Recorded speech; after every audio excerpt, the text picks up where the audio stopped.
Good morning, Canadian Yarn Horde. My name is Alyssa, and today I'm just going to make this, it's a not so magic bag that I made. So just a fabric version of a not so magic bag. As you can see, Willa's behind me. And this is just a cover to go around it. We're just going to make a cover. I will explain how I made the magic bag. I'm not going to make another one because I already have about 3 or 4 of these now kicking around. So I don't need another one, but I will explain how I made this. And I'm going to move you to the overhead cam and we'll get started. All right, so what I did was I had this fabric that I did get at Value Village. I got a good swatch, a big old pack of it for, I'm not even sure how much anymore. I had cut it in half and I used half of this to make catnip pouches. So I just hand sewed up a bunch of catnip pouches. The cats love them. So what I did was, this was to me a pretty good size. So I hand stitched. If you have a machine, by all means. I'm not good at machine sewing, so I hand stitch it. I stitched there. It came all the way down to this end, and then I pulled it inside out. So I had it like this, as you can see. And then what I did is I filled it, and this is chickpeas in here, dried chickpeas. You can get a bag of them at Walmart. And it's like $3 or $4. I grabbed the big bags because I feed my chickens, so they're like $9 for a really, really big bag. This used half of it, maybe a quarter of it, or a third of it maybe. You can then put this into the microwave for 2 minutes. And when it comes out, it will be just like your magic bag. And what I wanted to do was make a cover for it. I wanted to make another one. If you've seen my other Not So Magic Bag video, I use nylons. I didn't have any at the time, so I couldn't make one with the nylons, which I was going to do with this. And then I realized if I made a cover for it, you could take the cover off. You can wash the cover. But usually when you use something like this, you want something to cover anyways. So I can cover it with this, and you're usually going to be good. What I do like about these a little bit better than a magic bag is you can fill it the way you want it. So you can make it the shape or whatever you want. So if you wanted a good one for your shoulders, you can make them that way. But I just made this because it's usually my husband's knees or my ankle or whatever that we use it for. So that's how I made that. So now we're going to get on to this. So I used the Cozy Chanel Supreme from Mainstays. It's a Walmart brand. This one costs, I think, $9.99 in the store. I did get mine from Value Village. It was $5.99, as you can see. Sometimes the secondhand store is wonderful for something like that.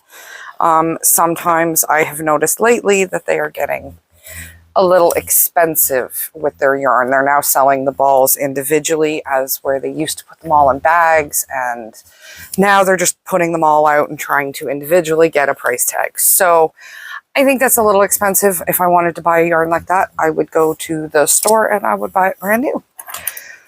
But for this, I used 6.5. These are my Season Bates needles. They're one of my favorites. If I'm not using an arrow needle, I will show you my old arrow needles. Here are my 6.5 arrows. I do love them. My biggest issue is they're really long. I do not need long needles right now, so I'm going to use my Susan Bates small acrylics. I do always recommend run your needles through your hair. I have shown it in my first video. I have shown it, talked about it in other videos. It redistributes the oils on your needle and allows them to run smoothly. Now, you can do it with crochet hooks.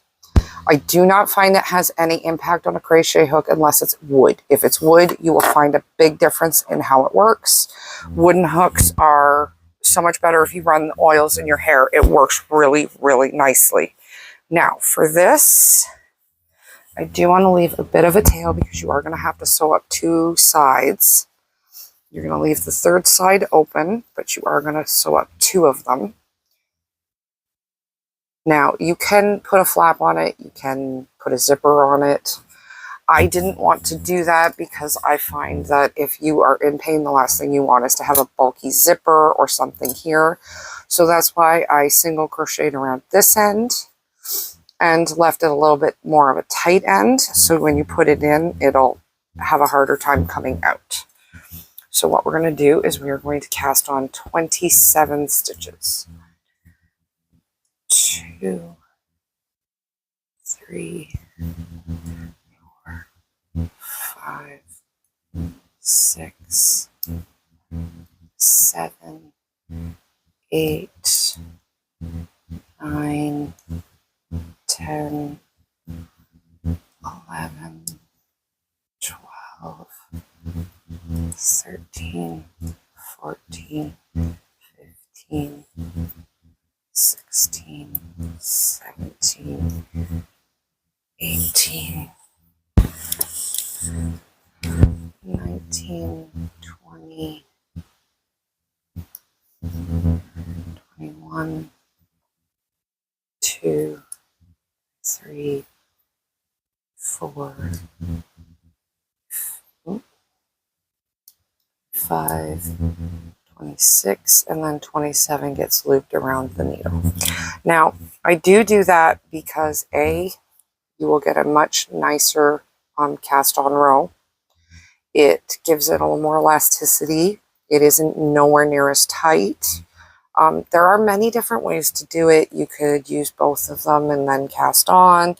I have used many, many different methods over my 40 years of doing this. I will always recommend using a crochet hook. It is, in my opinion, the easiest way, the nicest way. And then I get to infuse the two of them together. So if you can do both, it is a wonderful way to absolutely be able to have your crochet work in your knitting work, or, you know, vice versa. So now what we're going to do, this pattern starts with a purl pattern. So you're going to want to purl the first row. Now this is a 12-row repeat. However, your first 5 rows are stocking stitch. Your 6th row will be knit, and that's a row that you will do what helps make the pattern. And then you will do another 5 rows straight of stocking stitch, and then your 12th row, which is another knit row, will be the alternating pattern. This is called the bubble stitch. This is the knitting bubble stitch. It is my absolute favorite knit pattern. It is my go-to if I have to make a blanket. I love this pattern. I have tried to love this pattern in a cardigan. The one I'm going to be working on next will be the bubble pattern. I'm very much looking forward to it because it's a very thin yarn. So I think it will work. However, I do not like wearing a cardigan or clothing in this pattern. It's a little bulky. It feels very bulky on. So now that we're done the first row, and I do not like a big bulkiness on me. So if you do like bulkiness and you like to wear, this will be your knit row. If you do like to wear a bulky clothing, this is a great pattern for you. A great yarn for a bulky pattern, and a light yarn. So if you do make a cardigan out of something like this yarn, it is a wonderful yarn to make blankets, really big blanket-like cardigans that you're going to wear. I made one for my future daughter-in-law that is a light purple in the Bernat blanket. If I were to make it today, and it was very much a duster, I would make it using the cozy version, the Mainstays version from Walmart. I heavily prefer this yarn to Bernat blanket. There is a much nicer softness. The problem is there's not a huge amount of colors. So there's your second row, and now your third row is purl. All your alternate rows will be purl. You will not change them. This is a very simple knit pattern. Very easy to do. I do know when I learned it, the lady I learned it from many, many, many years ago, I can't remember what video it was, so many years ago. She very much emphasized the row that we're going to do. People get nervous about because you drop a stitch, you let it go down 4 rows, and then you pick it back up. It is nerve-wracking, I think, the first time you do it. I will admit that. However, I've done it so many times now. I just adore this pattern. Mistakes can be made. Try to be really careful the row you're doing that you have to pay attention to. The stocking stitch rows, they're very easy, very simple. But when you want to do the next row, which it's not this knit row, because again, this is number 3. I think where's this 4? 1, 2, 3. So this is 4. 4 is knit. 4 is easy to see, not in the first pattern you're doing, first diamond bubble you're doing. I like to call them diamonds because I think of them like little diamonds, but I guess they are bubbles. And you're just going to keep knitting. And this will not take you very long to do. This is a very easy pattern to do. Just pretty much double checking that okay. It's tucked in down at the end. I just wasn't sure. I did a quick count of the stitches. I did this last week, so I wasn't quite sure how many stitches I had on, but I'm pretty sure it's 27. Now, I do know of ways, easy ways to add stitches to this pattern. If you haven't got them to where you need it, you'll know in a minute. This row is purl. The next row, you will know if you have enough stitches. This is a very easy pattern to add stitches to. But you won't know it until you're 6 rows in. So this one's purl, and your next row is where we do the magic, technically. That people love to say that we are witches, and poof, you wiggle a few sticks in the air and suddenly there's a blanket. This is where the magic's going to come in the next row. And as I said, this is one of my absolute favorite patterns. It really looks good with a variegated if you can get it in the right spots. I have been able to get it so the bubble has, like this one might be able to do it, and it'll look really good if you can get the greens to pool together, and if you can get them to do that the way I like it, which I don't know, not everybody likes it. A lot of people like this look better. I like a pooling effect. So I like where you get to see the colors really pooling. So now what you're going to do, this is the important row. You're going to go 1, 2, 3, and now this is where you're going to drop the stitch. 1, 2, 3, and there's your 4. So you go down, you knit down 4 rows, and there's the first bubble you've made. You're going to go 1, 2, 3, and you're going to go down the bubble stitch you've made, and you're going to continue to do that all the way across. 1, 2, 3. As I said, I adore this pattern. It is an easy pattern to work with. 1, 2, 3. I wouldn't call it a yarn eater. However, it is more than if you just doing a couple of rows, like a stocking stitch pattern. If you notice, it is starting to bubble. Each and every one you do, you get a little bit more of a bubble stitch going. 1, 2, 3.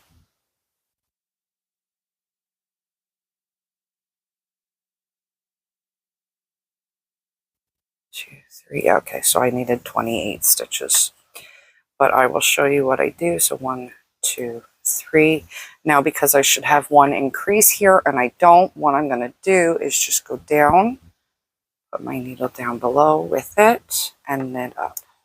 So I've added a stitch there because I knew I didn't have one, and you won't notice any difference. So you should have 28 stitches. That was my fault. I meant to do the count before I started, but I just didn't. So now what you're going to do is you're going to knit and purl stocking stitch for 5 more rows. So 1,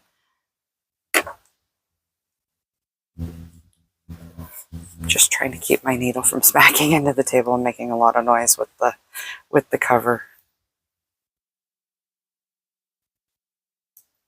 Now, when you're doing the rows down, be very careful. Put a lot of attention into that one row.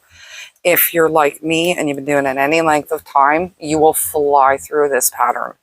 A project with this pattern, your 5 rows, you're just going to fly. Once you get the approximation between rows, so once you start to go, I think I'm at 5, this one's number 3, and you look and you start to pick it up quicker, the chenille yarn won't do it. The chenille yarn will not show you. It's absolutely horrible yarn to use for showing, but I was hoping knitting it would be a little better and a little easier to see. It is a wonderful yarn to use. It's just not a great yarn to show what I'm doing. Knitting is a little easier than crochet for this because knitting, as you see where the needles go. It's a very easy template to follow. The biggest place you're going to screw up in this pattern is on those rows where you're going down the 4 bars. You want to really make sure that you grab the stitch. If you accidentally don't grab the stitch and, you know, you're 20 rows down and you're like, oh my God, what do I do? What I usually do is just grab a piece of yarn and tie it up and in and darn it around and just kind of tie the stitch off, and it'll make pulling it apart a pain. But if you're not going to pull it apart, it'll make your life so much easier, unless you want to pull it apart. I mean, some people cannot have a mistake. I can, at least, because I've had things where I've been finished them and went, oh my God, when did I miss that stitch? And I was not going to frog an entire project for something like a blanket that was 30 rows back and it's 1 stitch. I will seriously tie that in and you'll never know. You'll never know what exact stitch fell off. You'll know one of them did, but you won't know which one. And honestly, in that scenario, yes, I do very much recommend just tie it off. Take the same yarn, tie it up, or a very close facsimile if you can get it. If it's a variegated yarn, do your best. And just tie it off in the back. It won't fall out. It won't go out.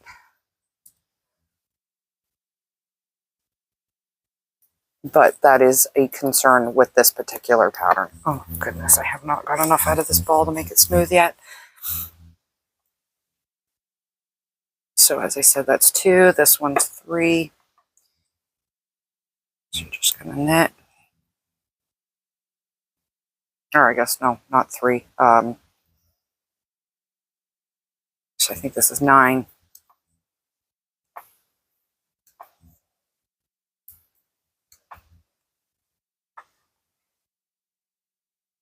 Because that's the row you're going for. As you can see, it's a little harder to see, and it's very easy to see in other yarns. And then what I like to do is 1, 2, 3, and this will be 4. So this is your 4th from that row. So then the next one would be 5 and 6. I do it as a 6 count. It's actually 12 count, but I like to do the 6 count. Makes it simpler in my head because I know after 6 or 5 rows, I have to change number 6. So it's not a matter of saying it's the 6th row. It's just I do 5 rows and then I change my 6th row or the 12th row, but I always count out my 5 rows. So that's 4, and this will be 5. I think 1, 2, 3, 4. Yep, this is 5. And that's another thing. If you notice right there, that V right there is the row you used that you pulled down on. 1, 2, 3, 4. This is 5. As I said, in a not fuzzy yarn, it'll be a lot easier to see. It is just that this yarn is very, so as I said, there's your V. 1, 2, 3, 4. This is number 5. So that's a great way to know what row you're on. Chenille yarn is really hard to see with, but so this next row, the last row you started with 3, this one you're going to start with 1. So you're only going to knit 1 stitch and then you drop the second stitch.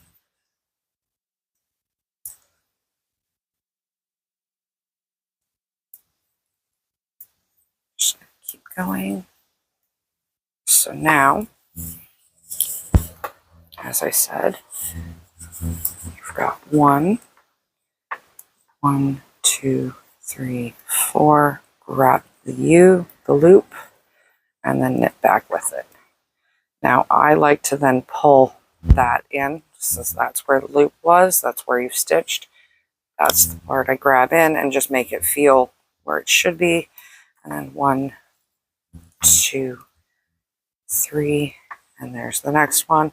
And if you're questioning, look there, 1, 1, right in the center, 2, 3. So you're exactly where you want to be. 1, 2, 3, and 4. If you notice, I went the 4th one under.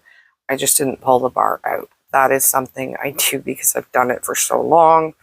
I don't necessarily go down all 4 rows. So 1, 2, 3. I know that I'm aiming for that purple one, so I go through the 2 of them, and then it will sort itself out without me worrying about going too far down. 1, 2, 3. I will show you that again. So drop it. 1, 2, 3. I know I have to go to the purple one, so I insert it in the purple one, and then that blue one will just literally, by the time you're done stitching it, it's already pulled itself in proper. 2, 3. And now it's easy to follow the pattern. You just go where you just make sure you're, when you start the next bubble stitch, you just look where the last, if it's not right at the beginning, you know that you do 3. If it's not at the beginning, you know you start with 1. 2, 3. And that one was double green. And the nice thing is this is where it'll start to enhance the bubbles that you have, and you'll start to really see the pattern. 2 and 3. Drop 1, 2, 3. And there's 4. So that is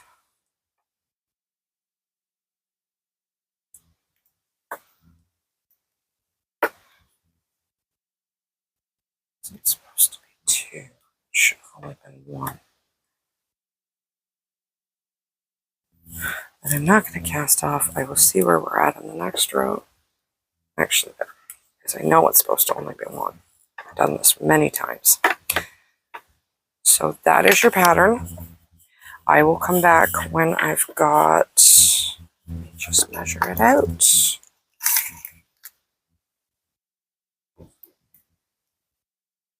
So about 10 inches is what you want to do. And when I come back after my 10 inches, I'll show you how to finish it off.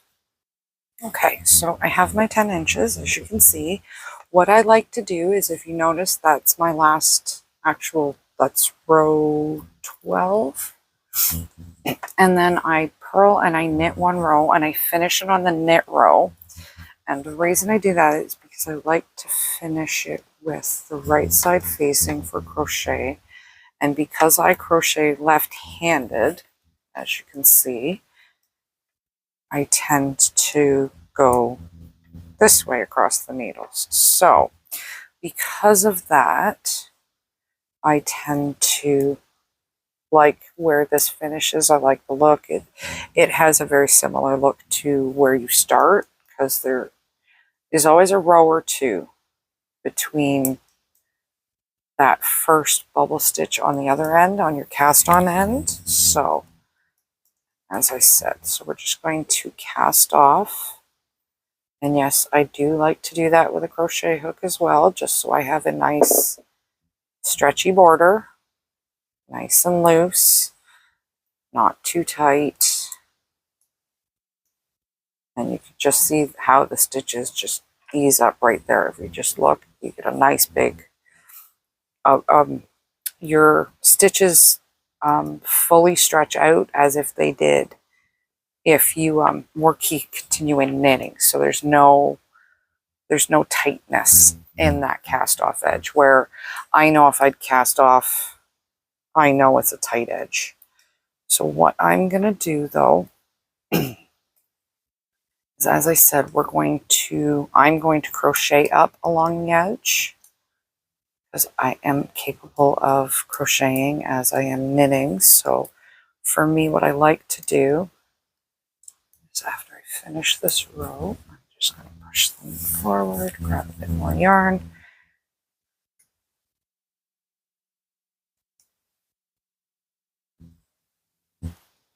Just keep casting off.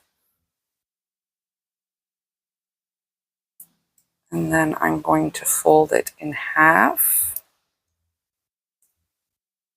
So I will have one complete folded edge I don't have to worry about. And that way you also don't have a seam on that edge. There are two ways you can do this. I will be doing another video for a different, probably a different stitch, as well as a different style of how to do this. This one just came out this way, and I had no problem with it. So what I'm going to do now is I'm going to fold it in half like that. So as you can see, it's folded in half. I'm going to grab that, pull through, and now I'm just going to go down this edge. As I go down the edge, I'm just going to crochet along this edge, and then I will go along the bottom, and then we'll pretty much be done. And as I said, this will be a nice cover. So you have, I think it was 29 stitches I had on, but I did only have 27 stitches. I did have to knit 2 together to get it back in the pattern. So I did end up doing that. And I'm wondering if I did 29 stitches on that, which I might have. So it's just a little bit larger. This will still stretch to fit, but as I said, as you see, I'm just grabbing both sides, grabbing the front and the back so it won't come undone. And by doing it this way, as opposed to darning it, which I hate darning, so I do like the ability to not have to sew the stitches in. You can see I'm getting a little bit off, so I'm going to do that. Just get it lined up again. So those two are lined up pretty good now.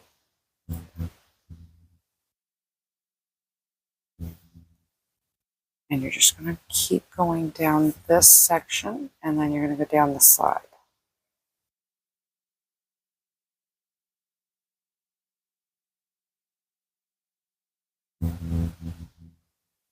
That way you've got you're basically making a little bag. A nice little magic, not so magic bag, basically. And I do call it a not so magic bag because I figure it's the easiest way to refer to the magic bag without it actually being a magic bag product. So I don't get hit with copyright, because it isn't a magic bag, it is a homemade version of a magic bag. Now, you can do 3 stitches here, go around the corner evenly and neatly.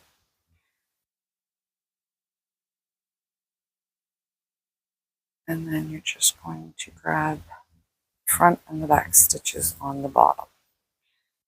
this way, you know you have a nice tight edge.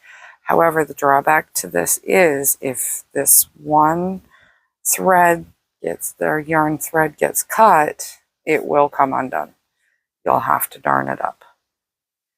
But if it doesn't get cut, if it doesn't get too much heavy use, which I don't think these will, because these, like I said, these are for the magic bags. So, and having a cover that you can throw over another magic bag, because I'm sure the other magic bags will fit in these too. So you can just cover another magic bag with it. Now I'm going to pull that out. Trim that up. And there you have it. A cover for a not so magic bag. And as I said, if you have a magic bag and you want to make a cover for it, yet again, this is pretty much what I'm going to probably use this one for. Or probably for one of my other homemade magic bags. Because at the end of the day, a cover is a wonderful thing to have on them because they do get used and touched and they can get dirty. And this way, you do not want to wash the magic bag. So you do not ever want to put it in the wash.